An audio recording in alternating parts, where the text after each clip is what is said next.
Yeah, I got to go to bed. Oh, Andrew Patch. That's weird. You're tripping your camera out, Emmanuel, every time you. I think it thinks that your hand is your body or something. It just thinks you're like a totem pole. Oh, I'm so sad you can't pull a picture of me. Oh, Let me take. I got chicken wings from the box shop today, and No. I was a little bit annoyed, right? Because I mean, say that I always get the like the OG ones, because when you get like a flavored wing, they always like cover it in sauce and it stops the wings from being like crispy. So I always get like the original wings with no sauce on and like a dip as a side. But with in the box that the wings came in, for some reason they put like gherkins in there, and it's just like, it's really annoyed me because it's added moisture that I didn't want, and it's meant that like some of the coatings come off it. So, with bad going box shop,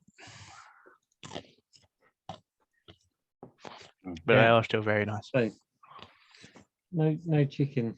That's blurred. I know. No one knows. Yeah. So it was a good film. I really enjoyed it. It's good. I didn't really know what to think, and then when it started, like when you got into it, and it's like actually, because I don't know, like some films like that, they can be a little bit let down on the acting, because whether the age of the film, it's kind of some acting's a bit, it can get, I don't know, Just a different kind of acting, isn't it? Yeah, it can. Cole did say it's a bit over the top, but also it's kind of, yeah, I don't know. They're trying to do that. Yeah, true, because there was more period acting, whatever. I don't know, but it was a bit more Theatrical. No, like this film, it was a bit more like realistic. Does that make sense? Like compare, I see. because they're actually talking about real things and real emotions. Like I would have thought for the time, like a man crying is like a big like what the fuck, because men were supposed to be like the tough kind of like the worker, the man who brings in the money, where's the woman would stay at home and be the big like the home housewife. That's the one. I don't know what I'm talking about tonight, but Be yeah, like the home lady. the home lady.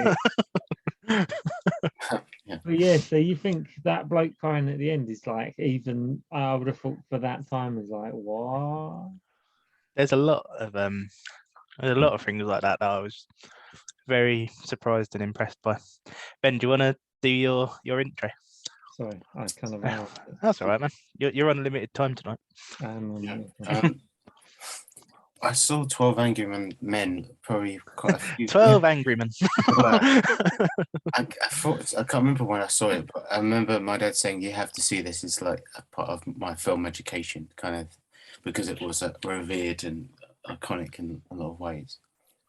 And when I did see it, it always stuck in my memory, just because of the impact it had on me, in terms of like how one man can change the tide of everyone's opinions in a very calm and provocative kind of, at least aggressive way of doing so. He did it in a way that that it was credible, believable, but at the same time it had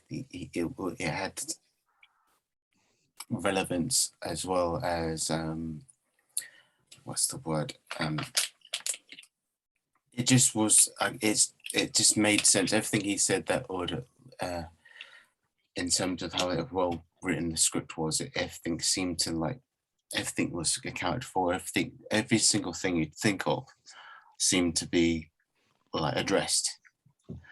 And I thought that was such a strong thing about the script, is that it's just like 12 blokes in a room, each with a different opinion, each with a different viewpoint and history and and past and everything about them. They look at the case, or the innocence of the boy was always down to their own personal beliefs. Sometimes it was a bit more bigoted, sometimes it was a bit like bias. However, once they stood back and actually thought about it, rather than just being selfish for once, they actually decided, well, look, it kind of like, yeah, maybe I can't find the right word, but yeah, I think that was the strength of it. It was just like, it didn't need to be in any other, it's just one room basically the whole time, apart from the bathroom and a couple of scenes outside in the courthouse and that at the ending, but it didn't need anything else to tell the story. You know, every one of the men's point of views, even if you didn't really know their names at all, it didn't matter, because you just knew who they were as people, how they viewed the subject, and how they thought about things, and how they sort of like let the facts change their opinion, which was a very, very and the most important thing about it for me as well, because everyone can change, and I thought this was a good example of a film that like shows you this, like, the most cold-hearted person within reason can actually change for the better if they've given enough time to like mull things over and actually stop and think and realize how, like, maybe if I consider this, if I put a bit of empathy in my own like viewpoint, it'll make all the difference. And that's why I thought it had so much to unpack and so much to think about. And it just was like a tour de force of acting, more especially. You can't really fault it for that. Yeah, that's my 2 cents. Yeah, I thought it was brilliant, man. Like one of the, well, probably the thing that I was most impressed by is like I just kept having to remind myself that it was made in 1957. Yeah. Because like if you think of it, like a film made in 1957, the cast is entirely men, entirely middle-aged men, and entirely middle-class men as well, probably. And it's like I think it'd be quite easy to assume that it'd be like quite quite right wing and sort of like conservative in terms of its outlook. And yeah, the kind of the things that they go through and the things that they sort of consider as part of this guy's acquittal, I just thought was amazing that a film that had been made in 1957 had done all of that. Because like you think like it goes through like classism, possibly a little bit of racism, xenophobia, and yeah, like films that were made in 1957 weren't talking about that kind of stuff like this. So I was really impressed by that. And it's as relevant as it was then as it is now.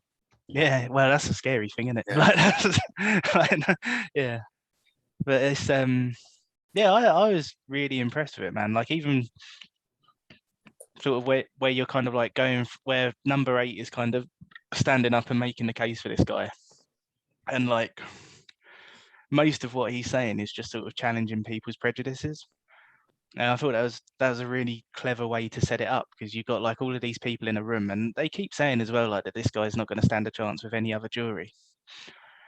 And yeah, to set it all up so that you've just got like number 8 going like, but can we be sure that he did this? And fair enough, like a lot of what he says doesn't really stand up to scrutiny, but I also think that's kind of the point as well, because you've got like sort of conveniences that are sort of being brought up as reasonable doubt, but I think that's kind of the point of it, because you've got kind of like all of these people in a room who are basically being led by their prejudices, or in some cases as well, just like wanting to get out there. But yeah, I really like that whole idea of like trying to convince everyone in the room to see past their own prejudices, to see if they can like find some empathy for this guy. I really like that as a setup. I thought that was brilliant. I think it makes a difference. Oh my god. Yeah. I've got a black and white filter. Oh, what can I bloody do this for? Oh, it's because I'm using Logitech camera software and I've changed it to black and white on that. Okay. Me and Camilla, it was only when it started playing, both realized it's like, wait a minute, because we read it. It's like, have we seen this before? I think we both saw part of this or some of this anyway in psychology. All right. So the fact that it's still being played at classrooms is part of like talking about witness testimonies and stuff. Mm. So it has impact in that way and become a classic that people in the industry or in different areas of work still recognize the values that this film points out. Mm. So yeah, testimonies can be so unreliable. I think that's like another kind of thing for me was like because I always try and watch films twice when we do film club, and when I was watching it the second time, I was thinking this really reminds me of Do the Right Thing, like just kind of like the setup and sort of like the themes that they're going through and that kind of thing. And to say that about a film that was made in 1957, I'd think in itself is really really cool. Like to be able to kind of like recognize a parallel between those two films when one is like I said, like a completely sort of like white middle-aged cast. Right, yeah. I don't think there's a film that's aged better than this. No.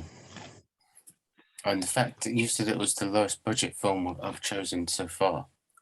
It obviously didn't need a big budget to like tell the story because it was just obviously like I said, it was just like 2 rooms basically. Yeah.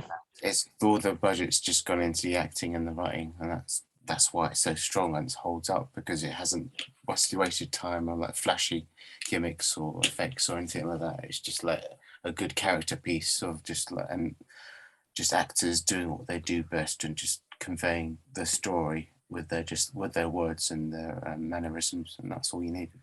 Well, I think that's the thing, like, because I imagine the most expensive actor that they had was probably Henry Fonda, but he was also a producer. So I imagine they got a little bit of money there as well. Who was the producer? Henry Fonda. Yeah, the main guy, number 8. Ooh. But yeah, I think that's what's really interesting to me is like because I think if you were going to like criticize it, then the criticism would be that like you don't get any sort of like literally all you know about this is what they're talking about in the jury room, so you don't know what's happened in the trial and like you can't come to your own conclusions and stuff. But Yeah, it's not really the point. And I think like making a film like this where that's not the point is really cool because like I said, it's about sort of everyone in that room having their own prejudices and sort of how they kind of like, well, I suppose whether or not they can see past their own prejudices for this reason. Yeah. yeah. Yeah. I also think as well, like just on a writing level, it's really cool that they did like 12 characters in a room and every one of them is like so defined and like everyone has their own background and everyone has their own sort of thoughts and they do all feel like real people. And even now, like sort of like I'm having no trouble sort of thinking back to who was who and sort of what they were like the kind of perspective that they were coming from. Yeah. The only thing is the title's a bit misleading because one of the or 2 of the characters weren't angry. 10 angry men and 2 nonchalant blokes. Yeah, the bloke with the glasses, he didn't seem very angry. He seemed pretty happy with life. Is that number 2? Yeah, the nerdy bloke. Yeah. But the cough drops. I think he probably was angry, but he was like not wanting to cause a scene. Yeah. I think he was more angry with the people in the room than angry in that situation. Bigger thing. Like the bloke who was very bigoted on the thing of they're scum and they do this and they're like this and this. But I did like that bit when they'll just walk away from him, and it's just so well done because you can see this kind of everyone just it's like choreography. It's like everyone starts walking and then you're like, oh, I get what they're doing. It's only when he gets to the last one, he's like, oh, actually, I'm being a dickhead. Yeah. But even the bloke that looks like the bloke out of Aliens. Oh, Which one's that? the one he had the fedora hat on, and he was the wise guy. Oh, number 7. Yeah, I can't remember. He looks like. The one who wanted to go to the baseball game. Yeah, he Yeah. looks like the bloke from Aliens. I can't remember his name. He died recently. I did like that bit because like you've got all of these sort of like pretty intense conversations going on because you got that one guy who's like, oh, they're all scum, like this guy's obviously scum as well, and then you got the other guy who's like, oh, I hate my son, so I'm going to take it out on him. And like you've got all of this stuff going on, and then in the middle that guy's just like, fuck it, not guilty, I want to go to the baseball. I don't care. I love the bit with the with number 11 being like, you're a terrible person. It's just like all this stuff going on, and that's the one that you've chosen to unleash on. But even that's clever because like obviously if you're in that situation where like people in the room are sort of showing their prejudice towards like you, then you probably are going to go for somebody who's not doing that, I guess. Yeah. But this film feels a bit like, you know, Christmas Carol. Oh yeah, you mean A Christmas Carol, Chelsea. Yeah, because like the fact He that goes on and up. Scrooge is Yeah. the bad guy, and the ghosts kind of show him like, this is what happens when you die, and no one gives a shit. This is what happens if you change your ways, and it's kind of that kind of the man in white and Fonda is kind of that kind of ghost from Christmas Past, or he's kind of that figure. He's kind of really ambiguous because all the other characters, they build up their kind of, they do this job, they do this thing, whereas he doesn't. I don't know if my memory's really bad at the moment, but I don't know if they actually say what he does. Is he an architect? I think What, Yeah. number 12? yeah. Oh, he's like a marketing guy, isn't he? No, Henry Fonda. Oh, Henry Fonda. Oh, sorry. Who's Harry Fonda? Number 8. Right. The Yeah, he's- man in white. The main guy. He's the main one who kind of questions it, but he's kind of like the ghost of Christmas Past. He's like, oh, but you're saying this because of this, and they're like, actually, no, that's why am I thinking like I'm in the wrong? And he goes to the other person like, but you think like this, and there's doubt in that, and they question it all. It's kind of, he's got that kind of role of being the angel, if that makes sense. He's like, why are you kind of, he might be guilty and he might not be guilty, but this is an idea, and they're like, actually, that's plausible. Like the fact, like he pulls apart the whole thing, even though that he says at the start, he goes, oh, I don't know if he's guilty or not guilty, but it's a bit harsh just to go he's guilty because it looks like it on paper. And then as time goes on, he kind of makes these comments, and it's like, I don't know, he keeps it, a lot of it away. I don't know. Yeah, I really like that character, man, because like it's like you said, really, just that starting point of being like, whether or not I think he's guilty is irrelevant, but we at least owe him the chance to sort of talk about it and, you know, sort of like get everything out and have a debate about it rather than just saying he's guilty and be done with it. I really like that. And then I also really like that sort of going through the film, like he never once says like this guy didn't do it. He just says, can you be sure that he did it? And that's what challenges them all to sort of think about sort of kind of like the biases they're bringing to it. Yeah. It's a solid film. Did you see the nicknames that Alec gave to all of us in the film club chat? No. Oh no. So Ben's number 2, Alec's number 3, John's number 4, So there was a perfect John and Ben moment between number 2 and number 4. And it's the bit where number 4, or John, is like, if I went to go and see a film, I'd definitely remember the name of it. The name of it was this. And then number 2, or Ben, goes, no, that's not the name of it. And he goes, oh.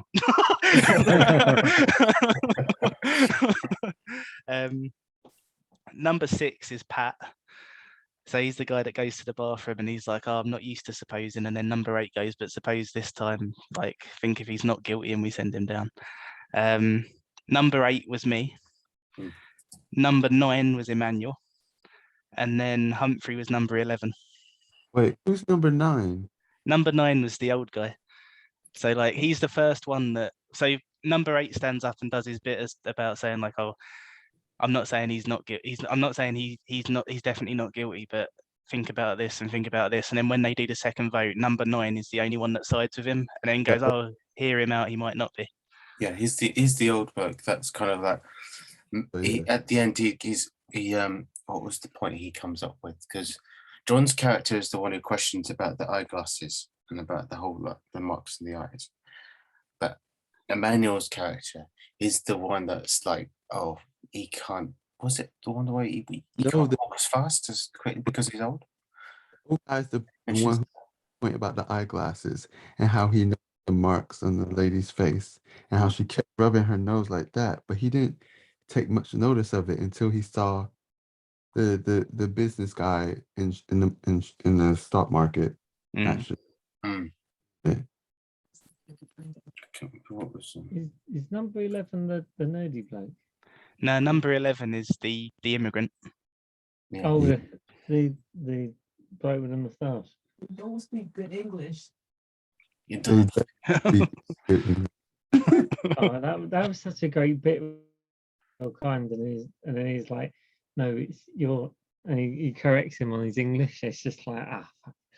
So great. It's like, That's classic. That's still good classic to today. Just pulling people up on their English when they're supposed to be proper English speaking people. Yeah. Excuse me. Ignorance personified. Yeah, there was like loads of nice little moments where, like, I don't know, I could see what Alec was getting at with all of them, but especially John being number 4. I guess it's the bloke with the glasses who's really like, oh yes, I've got a point. And everyone. He's the one who kind of just sits there through the whole thing going guilty, and then it gets towards the end and he goes, well, maybe not. And then Alec's the one who's the most angry about it, obviously. Yeah, he's the one that confronts everyone with the knife right on his face. Alec tries to stab me and then sort of reconsiders things. I'm the one that offers everyone cough drops. Oh, you're the one. I don't think it's bad. That's very opposite to what you are usually, Ben. Yeah. I don't if feel cough drops. If we're sitting there with a plate of chips, he'll take a few and say, "Can I have these?" Yeah, I'll take them too. I'll give you a cough drop in return. A cough drop. Well, why did Alec think I was number 11?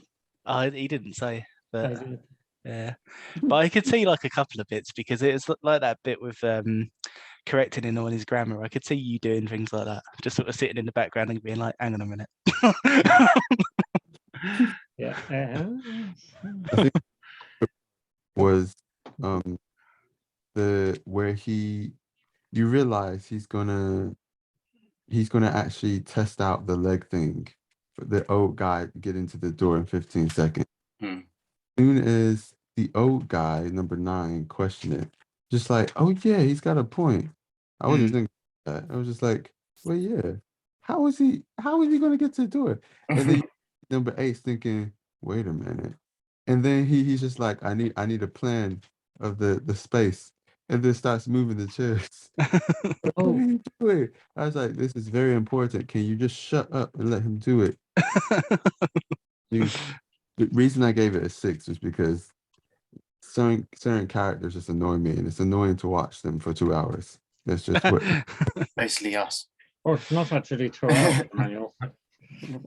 No, you guys are racist. We're racist. What?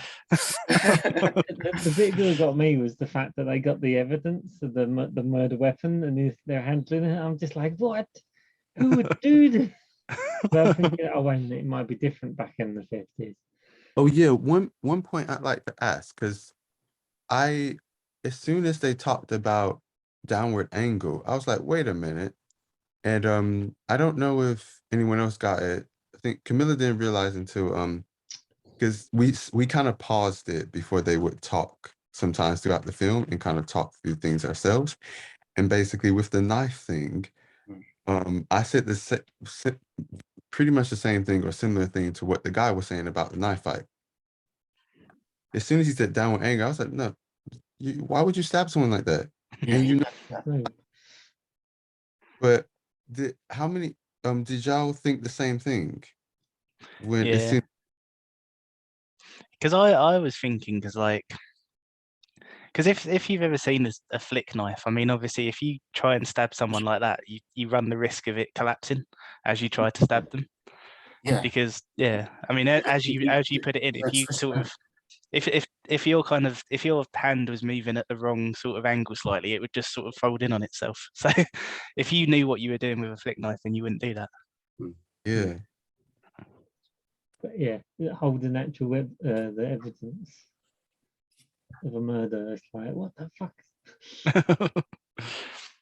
Yeah, I think it made me realize, like, there's a lot of people who wouldn't realize that that's not how you would use it, because they might not realize that because they don't have experience either seeing that or using one themselves, or how someone would, But like, just generally, why would you stab someone like that? It's a lot of, like, if you're gonna stab someone, you just like, it's much quicker to do that than having to like lift it up and like actually holding it. Like a serial killer is a bit silly. I think that's quite a clever thing about it as well, though, because the guy who brings it up is the guy who's from a similar background to the guy who's the defendant. So you've got all these people who are like prejudiced against that sort of, like, people who come from there and sort of thinks that sort of everyone from that area is scum and whatever. So they all quite happily would have been like, no, this guy is guilty, but they wouldn't have known about the thing that the thing that causes reasonable doubt. So him sort of stepping up and having that moment is quite a nice commentary on sort of like jurors and how they work. Because he would have quite easily been drowned out by them by that point anyway, if number 8 didn't say, like, hang on a minute, like, let's think about this. So yeah, that in itself I thought was really cool, that he's the one that sort of stands up and says, like, because I'm from the same background, I know that this wouldn't happen, and they have to listen to that. Also, the evidence or the testimonies were absolutely garbage. Like, even in the, like, not in the film sense, but if you're in the real world sense, it just doesn't make sense. Like the fact of, oh yeah, this woman saw him getting stabbed and this person heard him being stabbed, and it's like, but the train went past. It's like, but they proved it. They proved you could see. but it just doesn't, like, if you saw it in a, like, now, and you saw that straight away and you're like, wait a minute, if the train went past at the same time as this person chatting something, you're not going to hear it, especially if it's like it's right next. It just doesn't really make any sense. And when they say about it, I'm like, yeah, that sounds like a load of bullshit anyway. Like the most before they said about glasses, the most someone would have seen if they had good eyesight, and they said 60 feet, which is a long distance. I assumed it was much closer at first, but if it was like, sorry, let me start again. The most someone could have seen with decent eyesight is just two people moving about, constantly cut off by lines of the train. Kind of like those I don't know, there's movies that do it where you'll see like a freeze frame of someone going, ah, and then it goes Yeah. whatever kind of thing. But that's all you're gonna see. You're not gonna see the actual moment. some video games play on that as well. Mm. So it's just, It's definitely the noise bit that gets me. It's like but I mean, it kind was of fun. all rehearsed, Mhm. very rehearsed, and I didn't. Obviously, you don't realize till later in the film they had 3 months to prepare Mm. for the trial. Yeah, it's a bit like this testimony is a bit wishy-washy. It's like Yeah, I think it also, it's like at a time where they had much more trust as well in the justice system, or people involved in the justice system doing what was right. yeah. Mm. Like to the point where you knew from the beginning that the person who was um defending him, they chosen, and he did not want to be there. Mm. I think enough of, oh, no, sorry, man. Oh, sorry, go on. I was going to say, well, with that time period, it's very much the case of if something's happened like that, generally they will be more, they'll just think that people have done it. They won't have it, like the evidence wouldn't even matter. If someone's murdered someone, they would automatically think, oh yeah, that person's done it, or that person's guilty, so they should be punished for it. Whereas now it's a lot more like, before we start pointing fingers, we need solid evidence, because back then, and it's kind of why things changed. It's if someone committed murder and they didn't actually do it, if he got hung or electrocuted or lethal injection, you can't come back from that. Whereas now, people just get put in prison. And if, because I've watched a few TV programs about like people who have been wrongly convicted for things, and they proved that they wasn't the person who did the thing, by the evidence being really wishy-washy, and like the fact that they signed confessions that they were basically tortured into Mm. signing. So back then, you think a lot of that kind of, oh, this person's murdered that person. It's like a mob mentality of, oh yeah, that person's done it because they've, like, especially someone's from like a ghetto or like the poor part, as the bloke says, oh, they're all like this, like he's prejudiced. So go, yeah, he did it because he's scum.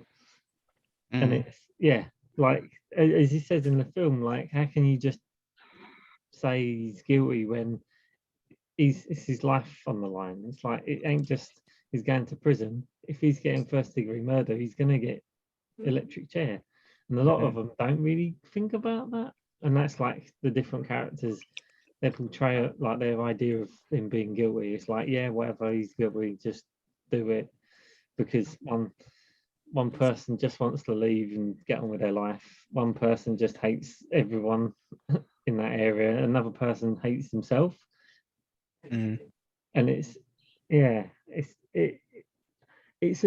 one of the moral dilemmas that is still, as you said, Rob, quite a relevant thing. Like even putting people in prison today. I think there was a person recently that he got put in prison for like 20 or 30 years, and they acquitted him of doing the thing.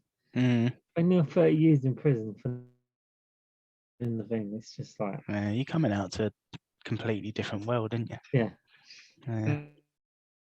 At a time, if you did something wrong and you was been framed, or you'd been convicted, or been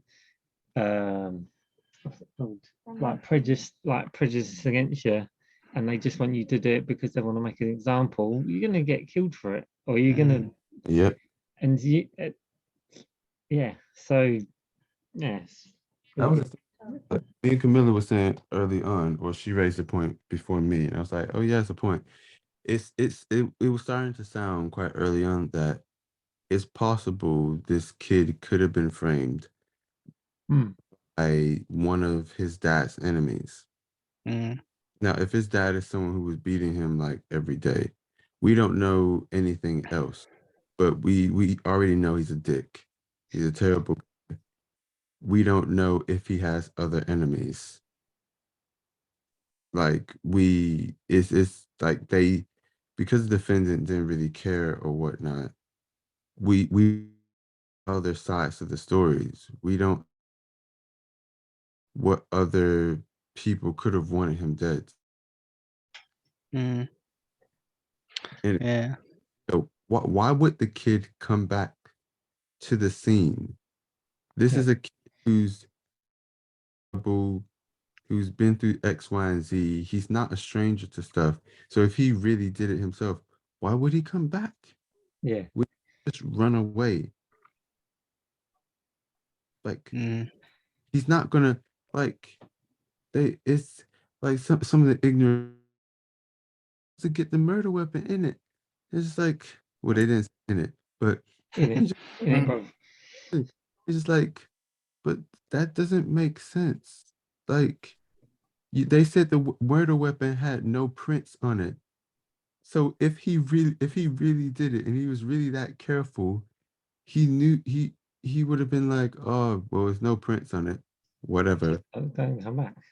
Yeah, don't come back. I got friends. I can chill. I can run away. I don't need to come back. Like he's not. It doesn't.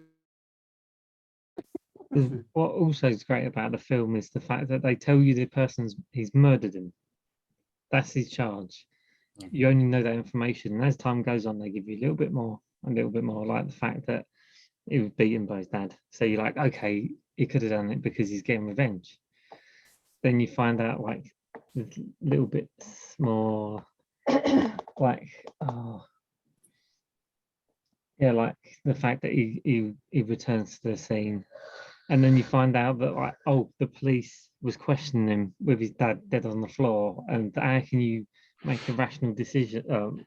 Like, hey, can you remember things if the person's been murdered and they're sitting there dead on the floor? It's like, oh, actually, so you're persuaded as you're one of the jury as well.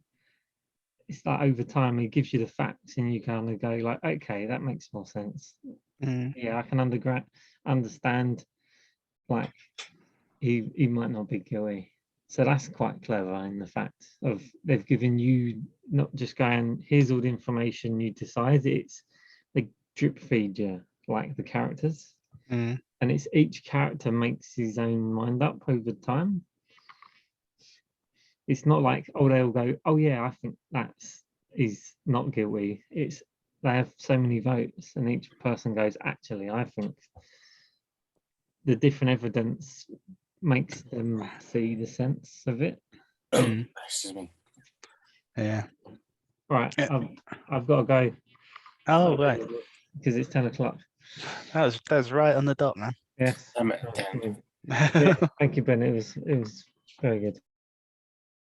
Who's next pick? It's me. Yeah, Oh. great. You'll have to you have to tell me now then.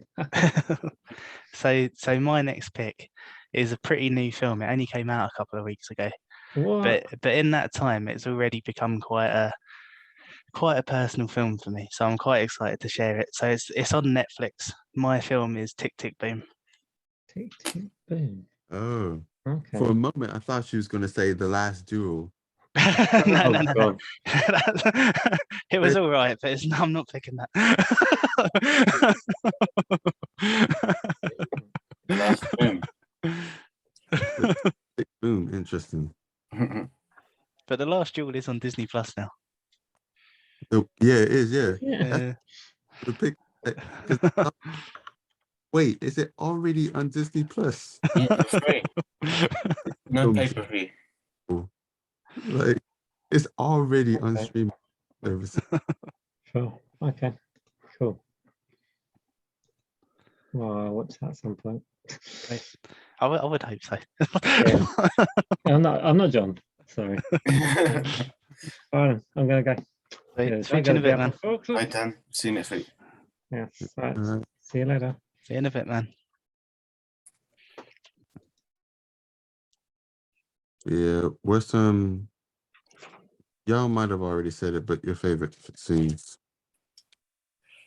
Mine's probably the one that I was saying about, where the guy who's from like the slum background sort of gets up and starts talking about sort of how the knife works and all of that kind of thing. Because I think that's the scene where you see like, well, it sort of highlights kind of like how many different things have to happen.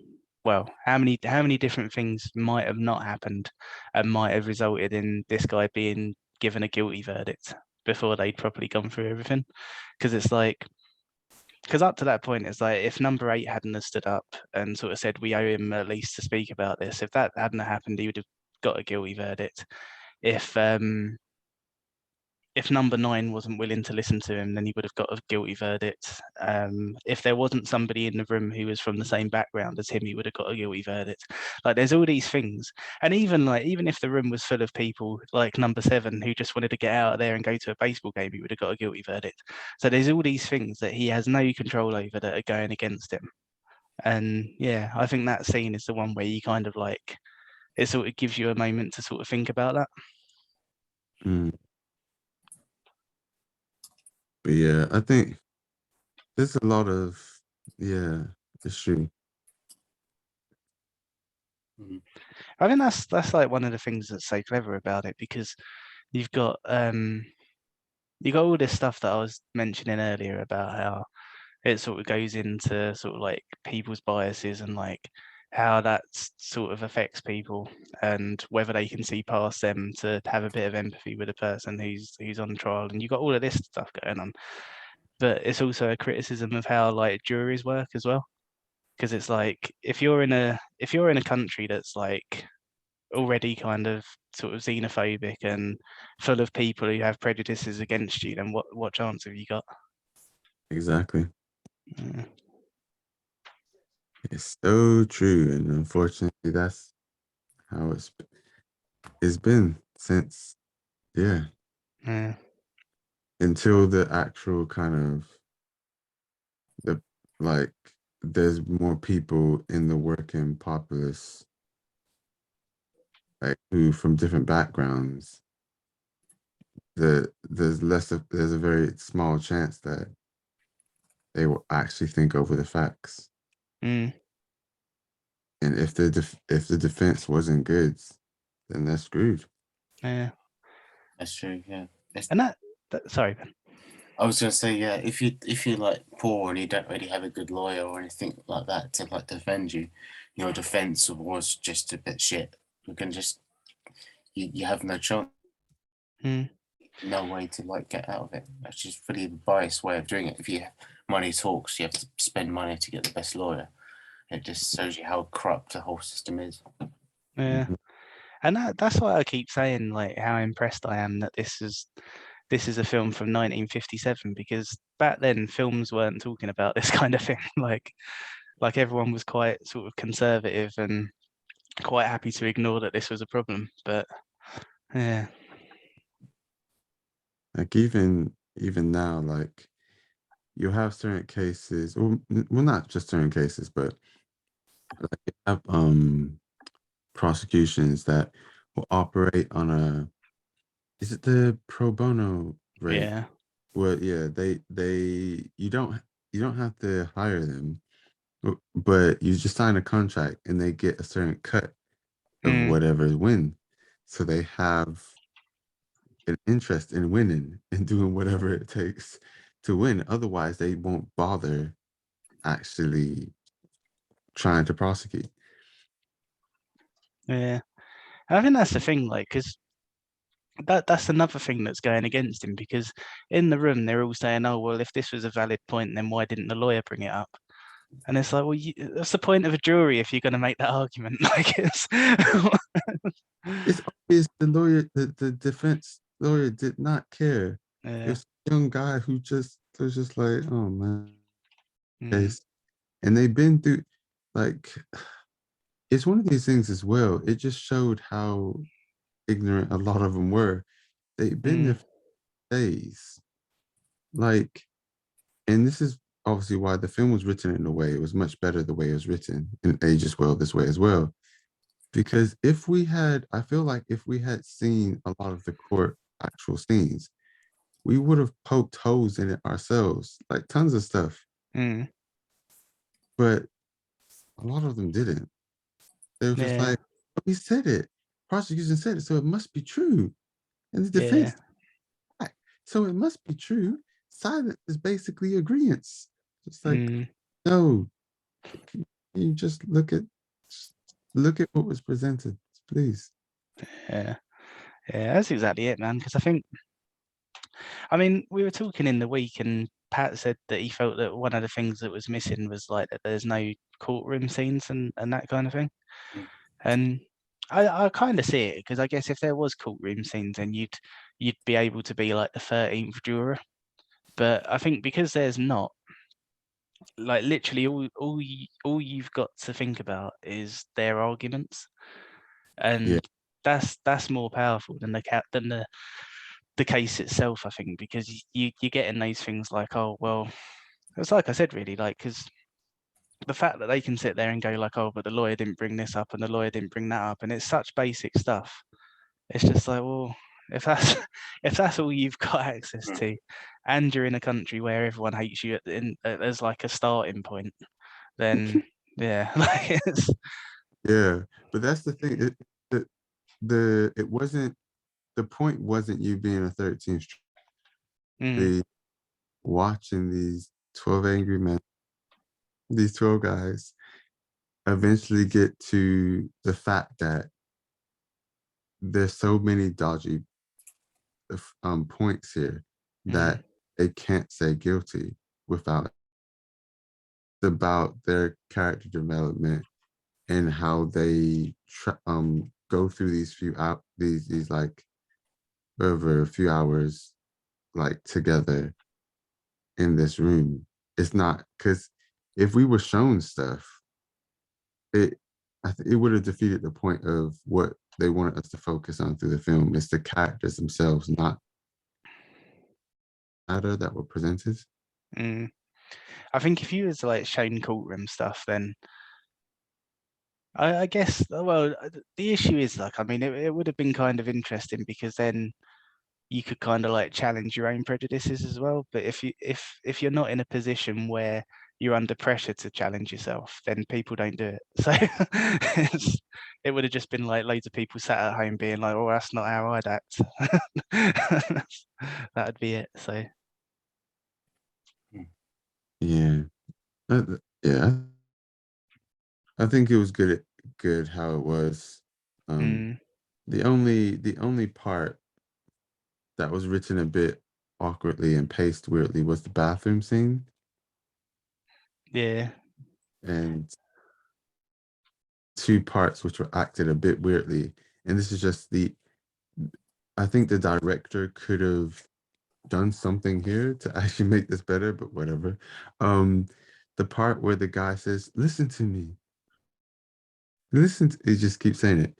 But I thought that could have been directed a bit better, because the way he said it, there's parts of it I feel like, did they ever write for stage or stage plays or something? Yeah, I think it was originally a stage play. Yeah, it has been before and since. Because on the Blu-ray that I've got for it, there's also a 1955 television version of it. Because yeah, that one scene where he's saying, listen to me, that classic like stage play scene, I was like, it doesn't work exactly the same on film. Like, I thought maybe he needed to move around a little bit to maybe try and like say it to people or something before he kind of stopped. And then the one in the bathroom, and it's not the first guy. The first guy, the baseball game guy, he did great. The second guy, there were some parts where he was kind of like awkwardly stiff. He wasn't moving and wasn't saying anything. And I was just like, this feels quite unnatural. Like, why is the whole scene this long?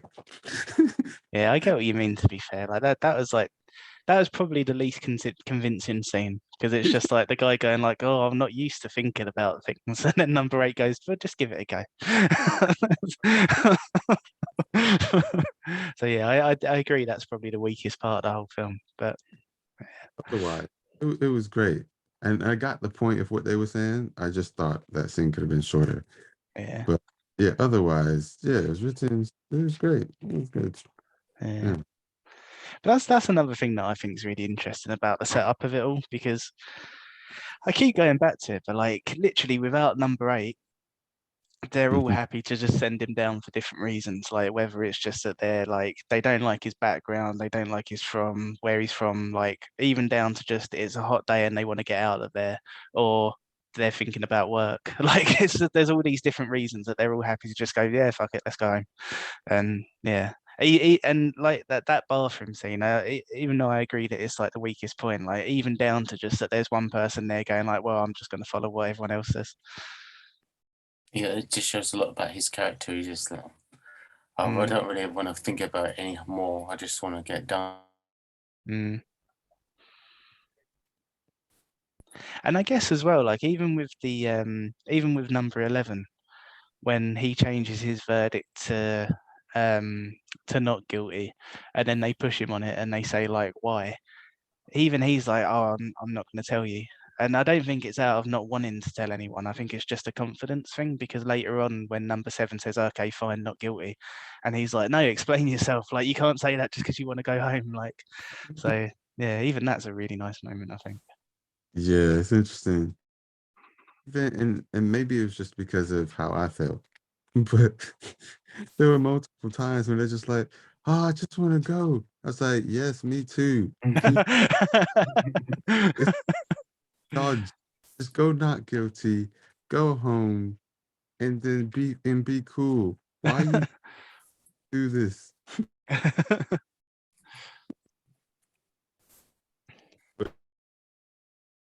When the last guy was finally like, "Ah," I was just like, "Oh, goodness sakes, finally." Ugh. It's like because everyone literally, everyone was just looking at him, just like, really? Yeah. You keep no. Sorry, that when it was the last guy who has Yeah. was abusive, but anyway, um, they're just looking at him like, you're can you just really? Are you not hearing yourself? Like, and then it's fine. He's like, okay, cool. All right, cool. You're not guilty? Yeah, let's.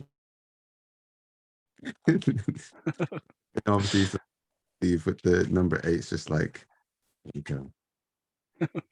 It's just.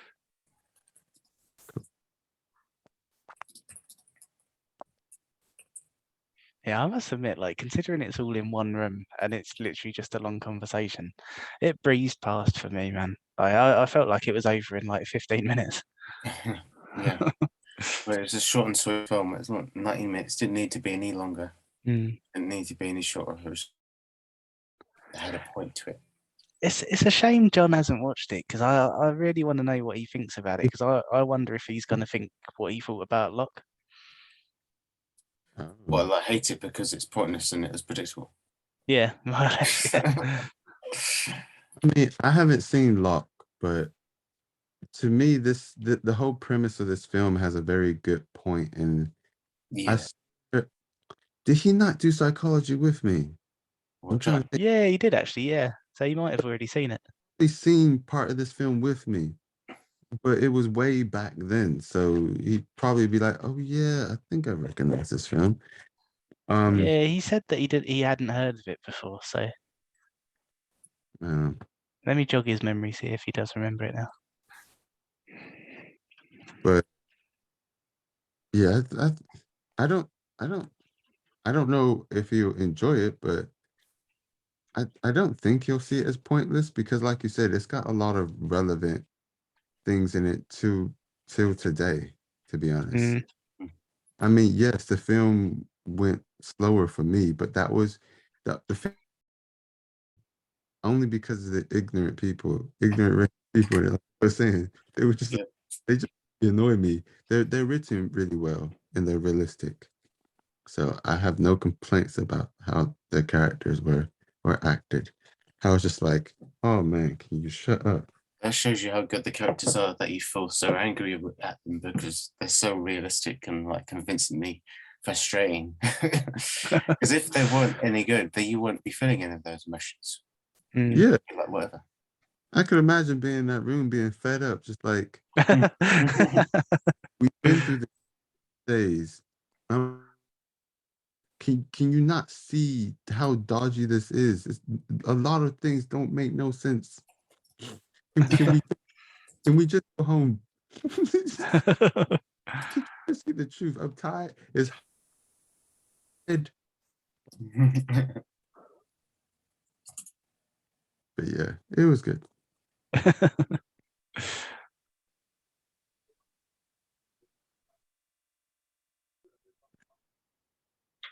Pat, you've been quiet. And it's My good. internet shit. Your internet's still playing up. Yeah, it keeps kicking me out. And now look what's happened. It's spawned an Alec. Balding Alec. Balding out. Is he that Spawned. stressed out? Oh, Hey. spawned. See, look, my We all liked your film, basically. internet's so shit that people are hearing different things. But I'm just here listening because I don't know how much is actually going to come through. Or get kicked out. You are leggy as fuck. Mhm. I'm so confused. I'm glad Alex made it. We've missed Humphrey. You've missed Humphrey, but you're here. I've missed. Fuck him. I'm right, man. Let's do it at 9 o'clock. I still fucking made it. Arsehole. And he did an hour. But yeah, Hang you on, can 10 o'clock you left. What a fucking broom. have done it. But what do you I think mean, to be about fair, he's got an early start. the thing? I don't give a shit. But yeah, what do you think about Alec? I think we've pretty much gone through most of what we thought. Oh, you're already finished. Yeah, what did you think? What are your thoughts on it? I mean, I loved it, but I don't want to go on a big tangent if you've already finished. No, you can say your opinions. Yeah. It's the I love Say point. how much you related to your character of number 3.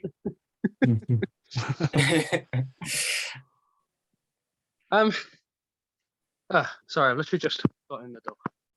I suppose what's a very good thing about you giving everyone a character is that nobody got number 10. We can all be Yeah. thankful that we don't have a number 10 among us. Maybe That's the and thing. 10. Like it was because I think I originally sort of pegged Pat for number 6 or number 10, and then the more number 10 spoke, the more I was like, nah, he's not.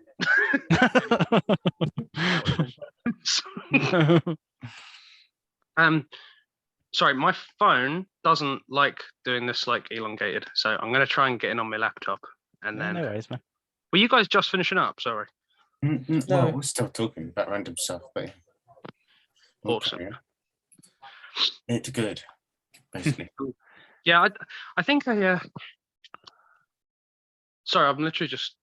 I literally just sped all the way here, and now I'm like, cool. What was the movie we watched like 6 days ago? And I was like, oh yeah. Yeah, no, it was really fun. Like just kind of getting, sort of like getting character through dialogue and sort of like arguments and that. Because I remember Pat saying something about he wished we'd seen a bit of sort of like the case and that beforehand, but I'd argue that it's very crucial that we don't see any of it and we get all that information through them. Yeah. Oh, sorry, I feel like I'm just going over stuff that you've. That's all right, man. Like me and Pat, Rob was saying, yeah, both me and Rob saying the same thing. I think all of us were in agreement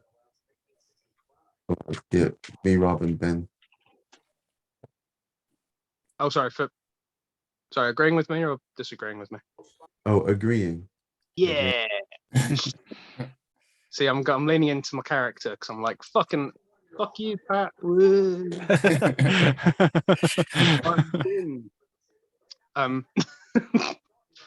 But no, I think it's kind of nice as well. Like when you get plonked into like the room and you're kind of just, I don't know. I was kind of like trying to like just scout around looking for ways to distinguish them, and like I think it does a really good job of just kind of like eking out little character traits. Because like I don't know, number 2, I was instantly like, this is the Ben character. He's a little bit nervous at first, but then like he actually gets in some like quite good little one-liners, like just little fucking I was going like, yes, Ben. And then John's absolutely number 4. Like just I don't know, just kind of right down to the obviously it starts and he even like looks like John a bit. But he's kind of like matter of fact and hoity-toity, and then he's going like, oh, I didn't even remember the who was in the movies. And then Henry Fonda's like, do you remember who was in this movie? And he's like, no. And I was like, John, it's fucking John. I was saying before you got here that I really loved the moment between John and Ben where John's like, I would definitely remember the name of the film that I saw. I remember exactly the name of the film that I did see, and it was this. And then Ben goes, no, it wasn't. And then John goes, oh yeah.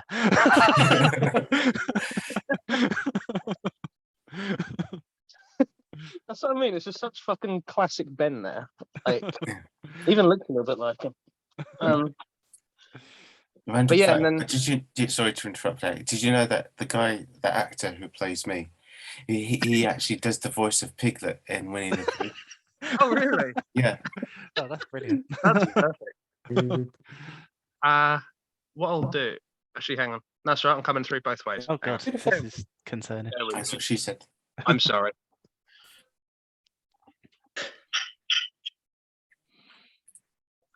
Oh, that's better. No.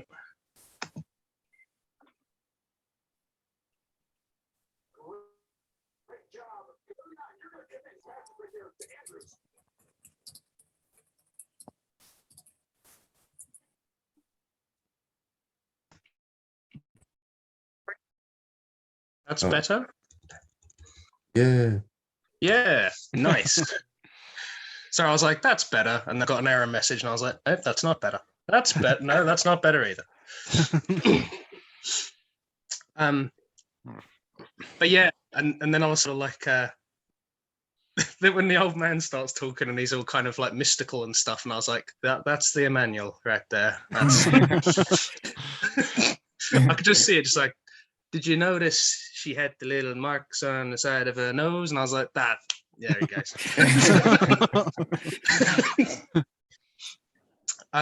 Yeah. There's also another bit actually between you and Emmanuel that was like perfect for both of you, and it's when your guy is going, "Why did you change to guilty? You shouldn't have changed to guilty." And then Emmanuel goes, "No, actually, it was me." That was just perfect. Just blaming Humphrey on something when it wasn't him; it was me all along. Yeah, I'm a bit annoyed that I cast Humphrey as 11 because 11's like one of my favourite characters in it, and yeah, you hate him. Fuck Humphrey. Fuck, where was I? Obviously, you know, Henry Fonda. You're like the guy who's sort of like, I think we should think about this. Just a whole landslide vote, and you're like, actually, and then I could just picture it. You kind of just, the more you're talking, the more everyone's like, yeah, no, actually, Rob's got it.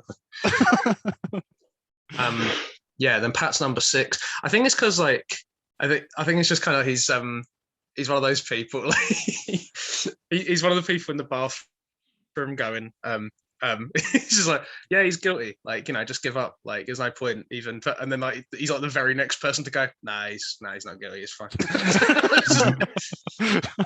But I also just kind of 3 is sort of being rude to the old man and he threatens to like lay him out and everything, and that just, I don't know. I think it was just kind of that sort of I don't know, just sense of I don't want to say chivalry, but kind of you keep picking on him, I'm gonna fucking have you. And I was like, that's Yeah. I That- can that- imagine. That was a very film club moment, just like Alec talking over Emmanuel and then Pat going, "Let him speak." if you don't stop shouting at Emmanuel, I'm gonna lay you out. Yeah, and then obviously me, I pegged me instantly. I was just, but like the more he spoke, the more I was like, oh no. First thing, it became like it's very personal. He's talking about facts and stuff, but then like he kind of wanted the facts to be true, and like even in the face of these facts are not like what you think they are, and he's going like, no, fuck you, and yeah, that was a lot of me in there.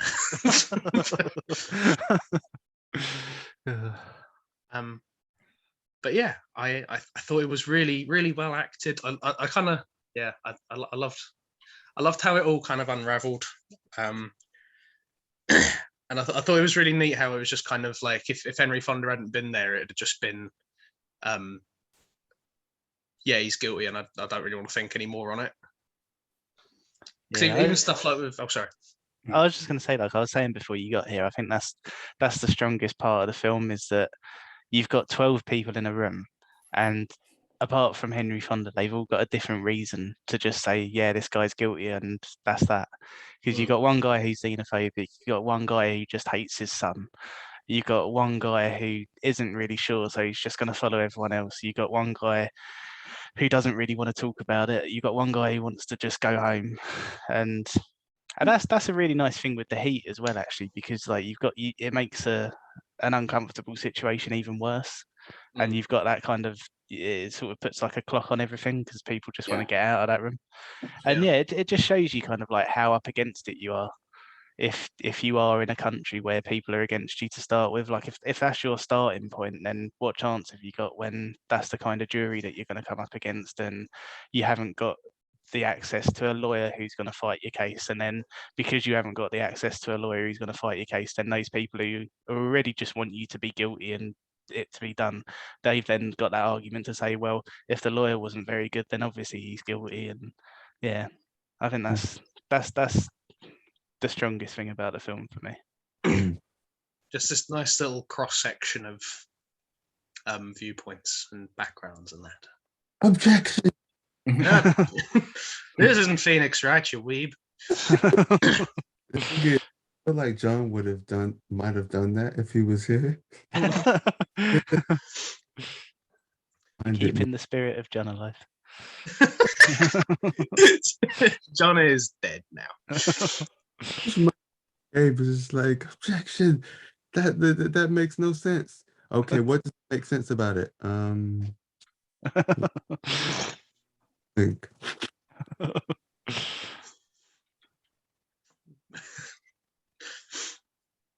But yeah, I thought it was like, it was a nice little, it was really, really believable. Like even the characters were a bit, or even the actors who are like trying to do like a caricature, like they're still, I've met one of the, like a number 7, like just the guy, he's like a salesman, he just wants to fucking get out of there, and he's just kind of dumb, and he's going like, you can't talk to me like that, and he's just like, well, why can't I fucking talk to you like that? And he's like, because yeah, I just think he's not guilty. And he's like, why do you not think he's guilty? And he's like, because I don't think he's guilty. And he's just like, you motherfucker, and like I just And then he gives up. He's just, oh, for goodness sakes, I'm tired. not a thought in his head. He just wants to fuck off and watch the ball game. And it's like, that is a really lovely moment for number 11, because that's another thing that sort of adds to the idea that like if you're in this position where like a lot of people in this country are already against you, then what chance have you got? Because you've got somebody who's an immigrant himself, so he's one of the people that all of these people hate anyway, and he sort of starts off from a position of going like, well, I don't want to say too much because you know, like whether it's a confidence issue or what. But then that moment where the guy changes to not guilty because he wants to get out of there, and he's like, "Oh, hang on a minute." Like, I thought that was a brilliant moment for him. I also Like it- feel the first reason he gave for saying not guilty was true, but then when he got challenged, I feel like he actually did believe that they had a point, but he didn't want to admit it because the whole time he kept saying guilty, guilty, guilty. It's just obvious, ain't it? And I think he would have felt really embarrassed, like actually saying it out loud, so he couldn't. Mm. Yeah, because I guess being a salesman, like that's, you know, you got to be like kind of in that mindset of like fronting. Like you don't really have any room to. I don't want to pay this, and it's like, oh, well, but I think you should pay this. Like you don't really have any room in your head to back down. Mm. Mm. You know what? I was just about to go, why are you both in black and white? And then it just twigged. I'm a silly man. So me and Emmanuel have gone to 1957 together. Then joined us halfway through. You kind of My internet's already bad enough. I don't want to go to 1957. Yeah, dial up, yeah. I don't have the filters. Sorry, what you said, Ben? I said I don't have the filters. Neither do I. Aw. It's pre-built in. Not for us. But I speaking of 1957, I think it's I think that's kind of another point for it, really. It feels so timeless. Mm. Like they obviously speak like people from the 1950s and everything, and you got these guys going like, gosh, it's hard in here, and he's like, oh, and how, and it's like, but like it, I don't know, like you've met these people, like this is something. I'm kind of upset that I haven't watched the remake yet, because I'm quite curious now, actually, like talking about it, just to see if it transferred, because I'm pretty sure I couldn't see any reason why it wouldn't. But why would it be made? There's no reason. Well, that's the thing, isn't it? Like, I think I don't know. I suppose the only reason that I would think to remake it is just so that, that What kind generation did you see it? Well, I was going to say just so that you kind of sort of update who's in the room rather than it just being like 12 middle class white guys. But then that's kind of the point of it. Yeah. So, Well, yeah, I don't necessarily want it to be remade, but like I'm curious to see if the remake has kind of transferred it. Like, yeah. Maybe someone like John would like it more because it's more modern. possibly. I tell you what, I did like doing though. I did like us coming up with our lineups. Yeah, that was fun. That was Yeah, really interesting. I don't think Emmanuel saw that actually. Yeah, let me find them. I'll go through 'em. Well, I've didn't got anyway. mine on my notes. Oh, go on, you do yours. Oh, okay. Pat, have you got one? No. I've not got the internet for it. I completely forgot about it and haven't done one. Oh no! When I saw Rob's list, I was like, "That's really fucking good." I'm gonna try and make a different one. Just was almost perfect. But I thought it was Oh, okay. Well. No, Alex was good too. It was really good. Oh, fuck you. It's good. It's good. I think that's kind of the. I think that's kind of fuck you. I think that's sort of like the strength of it, though. Like the characters, there's obviously like 12 characters you got to kind of establish, and so you can't necessarily get into everyone in depth, but like they have very distinct personalities, and like I think trying to capture those things. Who's got the telly on? I do. I tell you. Shut the fuck up, man. You shut up, latecomer. Well, you guys Well, I can started talk. early. If we'd have started on time, I'd have only been half an hour late. Yeah, but I think just kind of working out like little qualities of the characters, like I think that, and thinking about which actors would suit them. I guess it was just like a really nice exercise for me, just to kind of, I don't know, break them down a bit. Break it down. Break it down. Right, have you got your list, Rob? Yeah, I got my list. Do you want me to go first, or do you want I don't really care. Save the best till last. Oh, okay. I'll go first. So number one, I wanted Stellan Skarsgard, because I thought like the number one that we've got currently, he's very kind of happy to kind of facilitate everyone. Like he doesn't necessarily have like a Okay.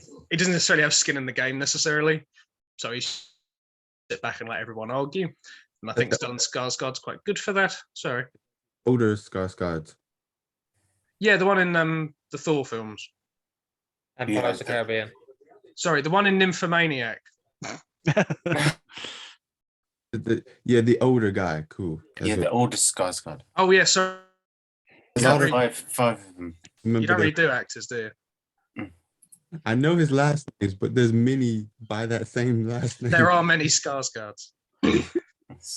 Scarring. Skars. Oh fuck! That didn't help anything. But yeah, I know what you're talking about. He was in Dune. Yeah, Yeah. and wasn't got Dragon Tattoo as well? One of them.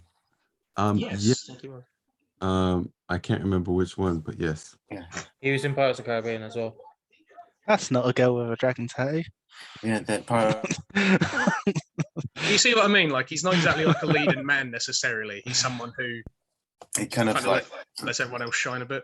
leads the room a bit, but actually lets someone else speak, kind of thing. Yeah. The opposite of me. Yeah. Yeah. Cool. I'm not flavour of the month tonight, am I? Number two, I thought we need like a kind of a nervous sort of dude to be the Benjamin. So I went with David Desmarchian. Who? He was also in June. Yeah. And But he's Suicide Squad, Polka And- Dot Man. Dark Knight. That guy. Yeah. Mm. Yeah, he's cool. He's very underrated, that guy, because everything he's in is spot on great. I mean, he's not in much because he's so new in the scene. But yeah. This fella. I don't know why I'm bothering with that one. It's not. Do you like You the White posted it Circle? in the chat. It's okay. I think most. I'll do it instead for you. Then Oh, thanks, Ben. Thank you for helping me bolster up my shitty list that is inferior to Rob's in every way. Miller said Tom Holland as the Winnie the Piglet guy. No, he's in too much. Number three, I thought could be Vincent D'Onofrio.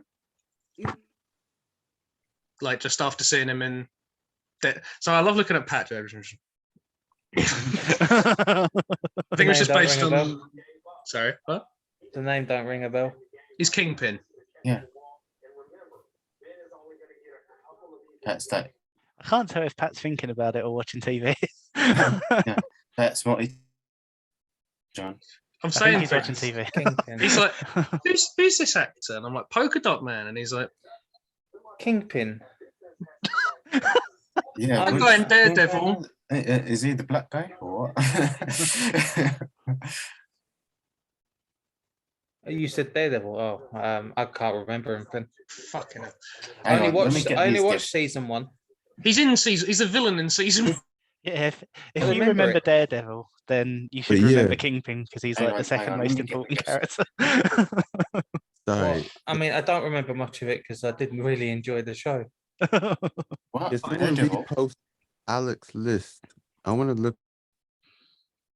I'm And thinking it's- of Kingpin right now in.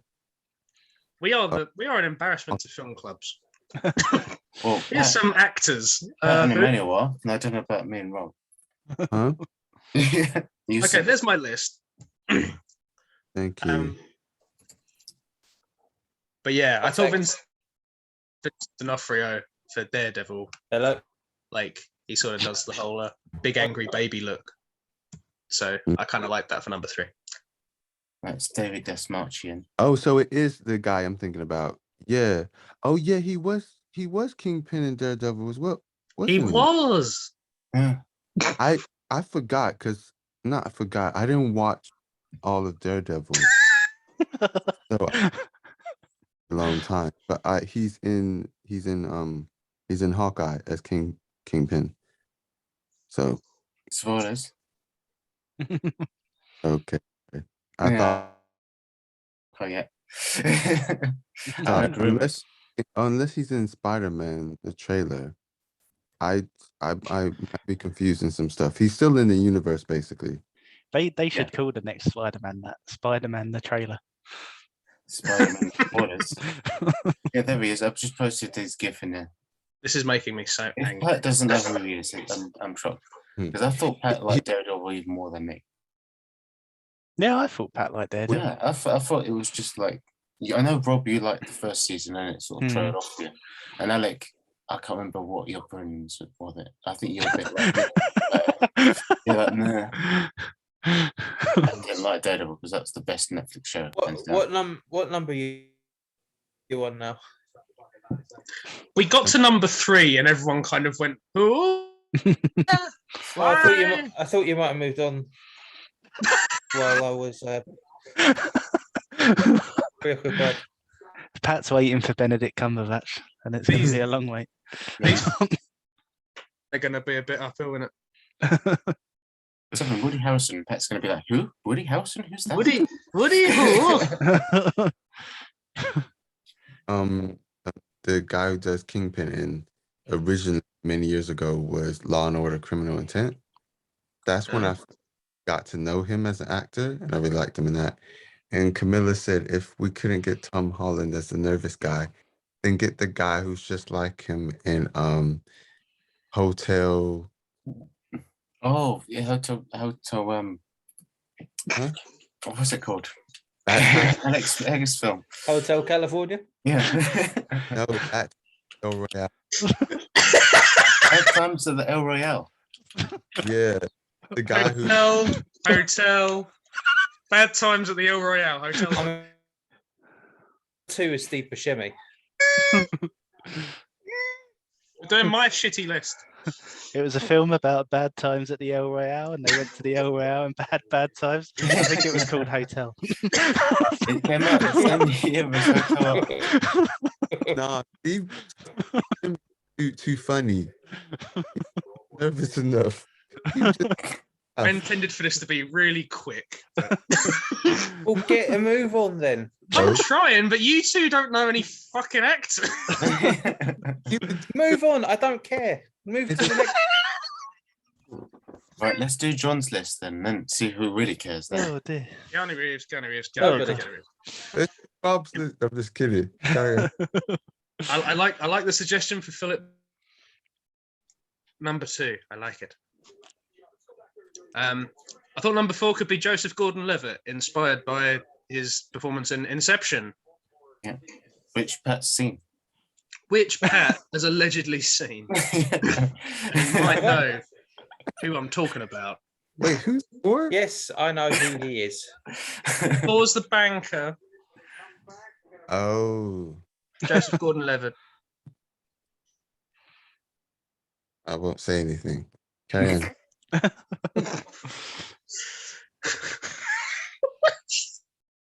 He's kind of like the guy who's from like the slums and that. I was thinking Lenny James, who's the guy who's Sol in Snatch, and he's like, it's a fucking anti-aircraft gun, Vincent. Like, Yeah, it is cool. be good. Like he's kind of got a bit of a way about him. You know, he speaks sense, but like he could be like kind of retiring as well. I kind of like that. Number 6, I think I'm going to be in a bit of a trouble with because he's a Walking Dead actor. Chad Coleman. He's Tyrese. He's big guy, and he's got like the hammer and that. I was just trying to look for someone who's kind of like, it looks like he sort of does a lot of manual labor as sort of a job, and like he was kind of the biggest kind of dude I could think of. I never got. I never got that far in Walking Dead. Yeah, That's fair. It wasn't worth it. I know who you're talking about there. Number 7's Woody Harrelson. I was saying Woody Harrelson. Woody Harrelson, some guy. I think I could just picture him just kind of like being impatient, and he's kind of got the whole like just like I could just I think he wears a hat well. I think. Number 8, I was thinking. I'm gonna fucking butcher this. But I was thinking Cheetle Ejiofor. Ejiofor. Who? Chidwell. Yes. Okay. Cool. That's it's harder to spell than actually say. Hmm? It's harder to spell than say. Yeah. I think he's got like a very reasonable sort of delivery. Wait, that Ejiofor. everyone knows what I'm talking about. For Yeah. some reason that Why is Keira Knightley here? I don't know why Keira Knightley's in the same gift. I put in Chimesh for her. She's in the same gift that he's in. What the fuck? I think Pat and Emmanuel are having enough trouble as it is without chucking Keira Knightley in. I'm not having any trouble. I only didn't know 2 of them. I only didn't know 2 of them. Yeah, random gift. 12 Years a Slave and Pirate. Keira Knightley is not in my vision for 12 Angry Men. I'm just like, why is she in the gift? Yeah, I don't know why she's in the same one. Not sure. For number 9, for old man, I was thinking Martin Sheen. I think he's a very, very charismatic, like borderline sort of, mystical old man person. I could do. He was in Apocalypse Now as a young man, but now he's No not. fucking shit. You're awfully aggressive today, Pat. Sorry.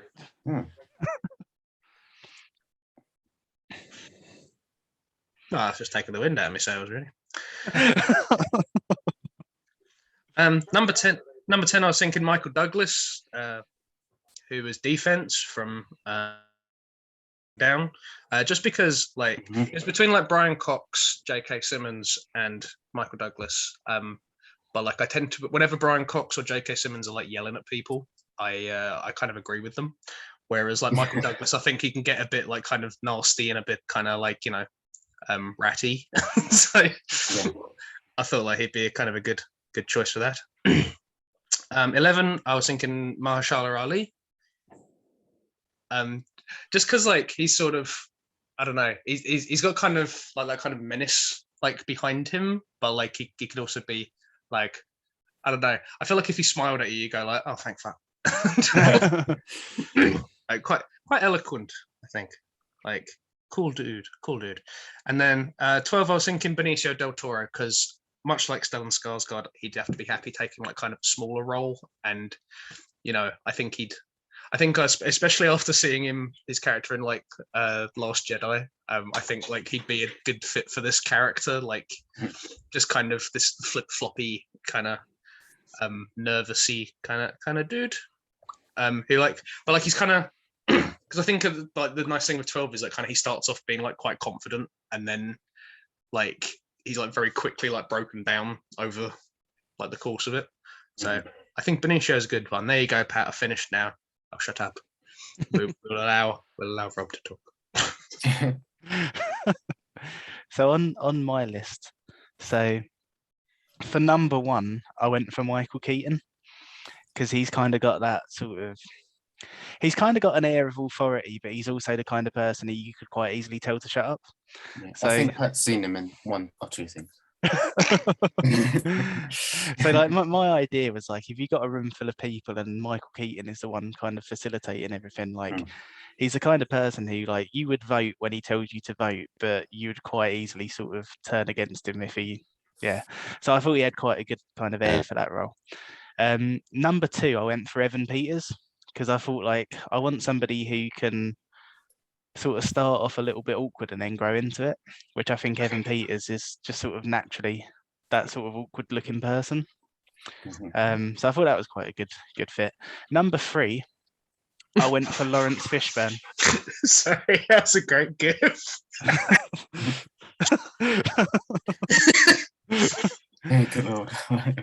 Yeah, number 3, I went for Lawrence Fishburne, because if you've ever seen like Boys in the Hood, he's like he's very good at being angry, but at the same time as being angry, being quite eloquent.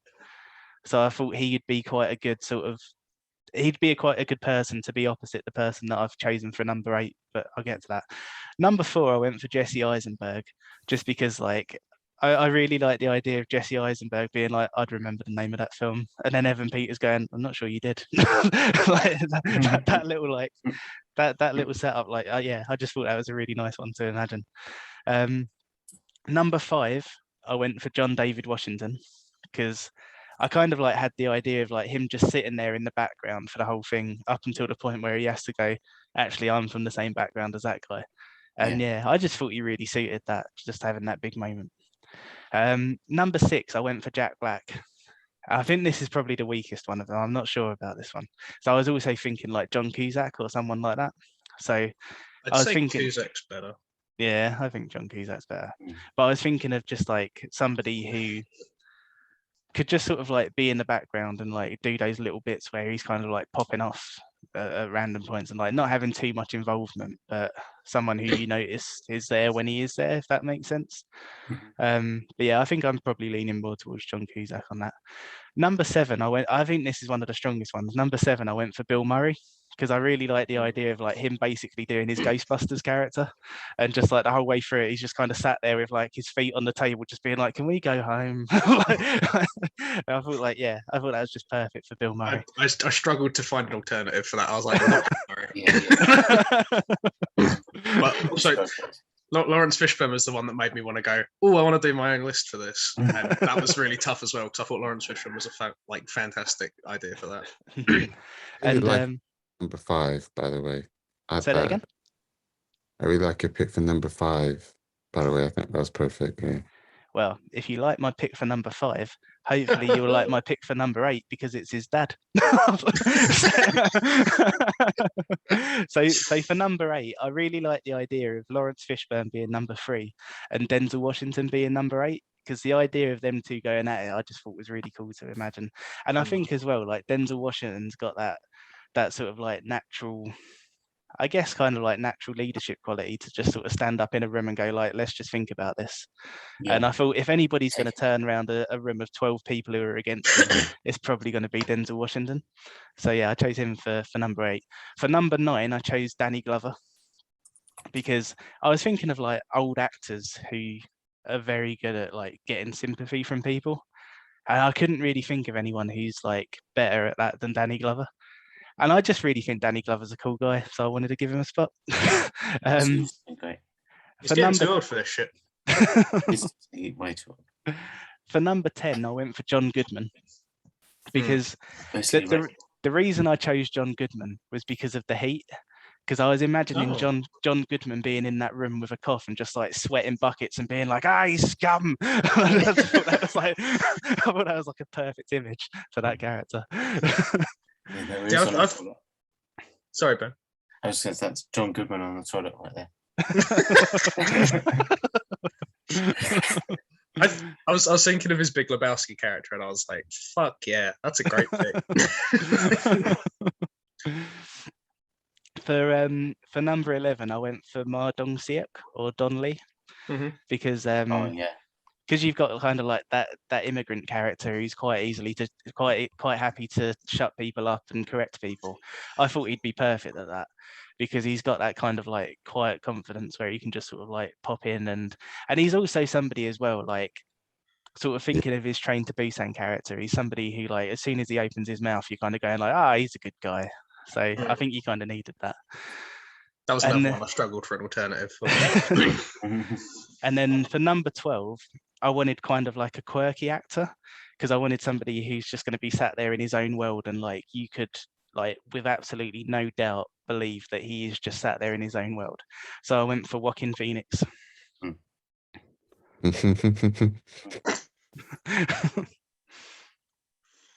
Yeah, that is the superior list, obviously. It is a good list. Yeah. Has anyone here who wants to see Eternals not seen Eternals?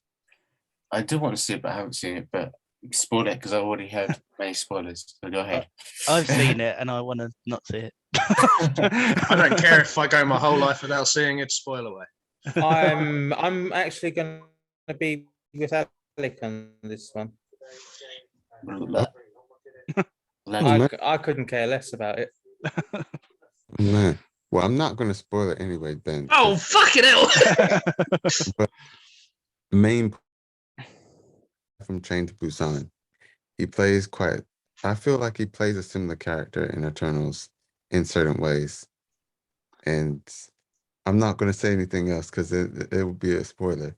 Do you know the thing I didn't like about him in Eternals was I was like, you could quite easily swap this character out for Drax or Oh, Drax, so Thor. I obviously like the new kind of like comedy Thor, not the old Thor. he means Thor, not like his East London equivalent Thor. Oh, oh, you could swap it out for Thor. Yeah, like the new comedy Thor. It's that same kind of like big guy who's funny because he's a bit ditzy kind of character. His Oh, yeah. character. Oh, Wait, you're not coming through. What did you say? I did not get that from his character in Eternals at all. Yeah, Which man. I'm- Like the bit where he pulls like the pie or whatever it is out of the oven and then drops it. I was like, yeah, that's just that's either Drax or Thor. Like that's There's a lot of context to that. I'm not saying anything, but it was kind of funny, but it kind of wasn't like. It was also kind of sad at the same time. Anyway, you said Draxel. I thought someone said Thor, so I'm very confused. Who's Draxel? no Drax. Drax. The guy who Batista plays. Yeah. Ooh, Draxel 4. No, Drax or Thor. Oh, They kind of- Your accent just intensified as you went to clarify that. okay. Now I get. No, he's not Drax. Oh, he Or- definitely is. He's too serious. Like Drax. No, but Drax is serious in a kind of simple-minded, like he only really understands fight, beat them up, and chill. He has no middle ground. This guy is not like that. Oh, I think everything that they showed of him in Eternals was basically the exact role that Drax fills in Guardians of the Galaxy. Oh, man, that's rude. That's the thing. If I saw, I don't know, just kind of casting Donnelly in a Marvel film, I'd expect like a fucking series about him. Like, I want a series with this guy. I don't want just a fucking. He's like one of a like 10-piece. Like, that's not fair. Mm. Needs to be his own dude. He should have been Shang-Chi. Well, Wow. There would be a problem with that. Yeah. Well, yeah. That's a very different Canadian. part of Asia. well, we see, like after Ben's watched it, though that GIF, sorry, it's just so funny. It takes place at the same time as Falcon and Winter Soldier. It's like the world's ending. Boat. I mean, that if anything, that makes the terrorist in Falcon and the Winter. She's going like, "Oh, I'm not getting any resources. No, I'm gonna blow everything up." And then there's like a fucking celestial coming out of the planet. It's like, bitch, there's other things going on. But actually, that's a good point. All this crap is going on while they're dealing with like blip protesters and blip like post blip like terrorists. That's a lot going on at one time. It's a fucking mess, and they should nuke it right now. I mean, being Who the said post blip was a mess.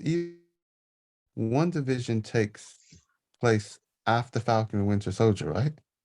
No, before. Or- That's further thing. Yeah, so it takes place before, but it's after the blip, right? Yeah. So yeah, it's after you've got that mess going on. There's just a whole bunch of mess. Well, we can all blame Kang because he orchestrated all of it all the time. Well, the thing is, he didn't. He hasn't even really technically come into the picture yet.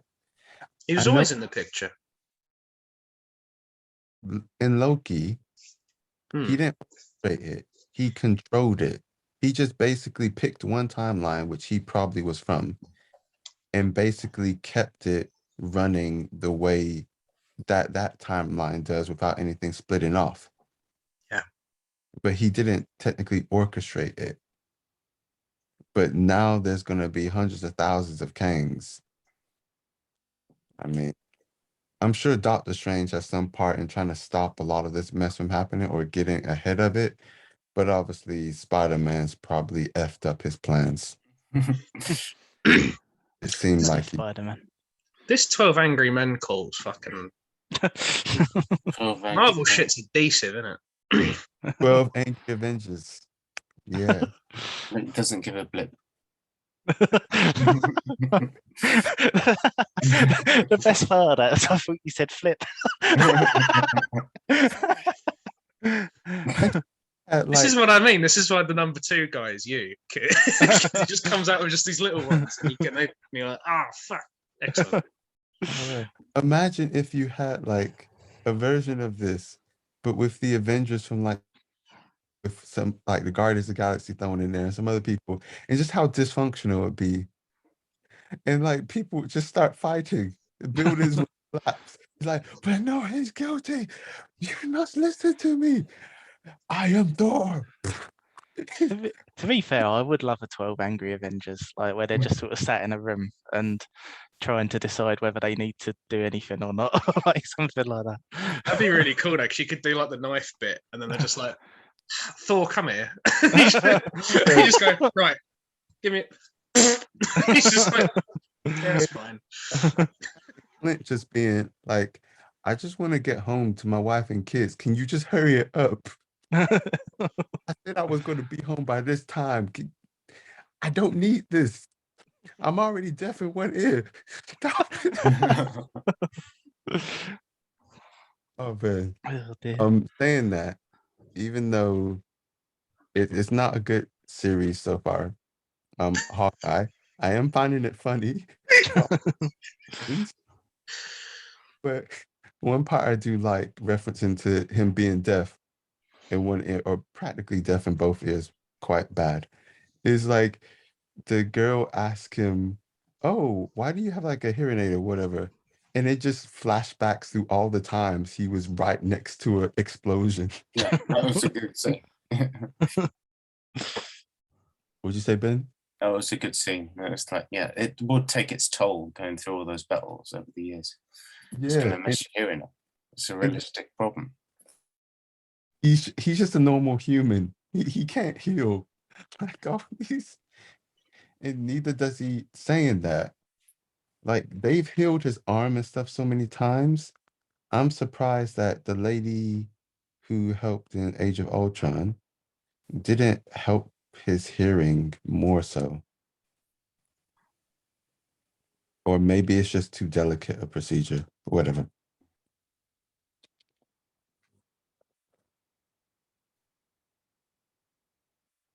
The MCU is dead, and you should explode it right now. Basically.